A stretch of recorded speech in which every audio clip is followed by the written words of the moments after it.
ঝগড়া বিবাদ বর্জন করা আর অশ্লীলতা বর্জন করা। সহিহ বুখারীর বর্ণনা, قال رسول الله صلى الله عليه وسلم إذا كان يوم صوم أحدكم فلا يرفث ولا يسخر وفي رواية ولا يجهل فإن سابه أحد أو قاتله فليقل إني صائم।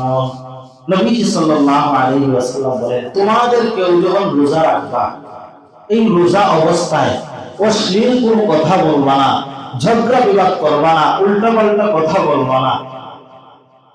ফাইন সাবাহু আহাদুন আও কাতালাহু, তোমাদেরকে কেউ যদি গালি দেয় অথবা কেউ যদি তোমাদের সাথে ঝগড়া করতে আসে, নবীজি বলেন তখন তাকে জানায়া দিবা ইন্নী সাইমুন, আমি রোজাদার, আমি রোজা রাখছি, আপনার সাথে আমি ঝগড়া করতে পারবো না, আমি গালির কোনো উত্তর দিতে পারবো না।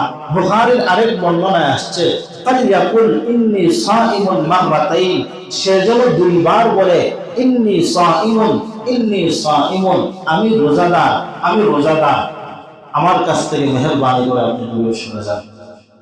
তাহলে রমজান মাসে 1 নম্বর আমাদের করণীয় কি?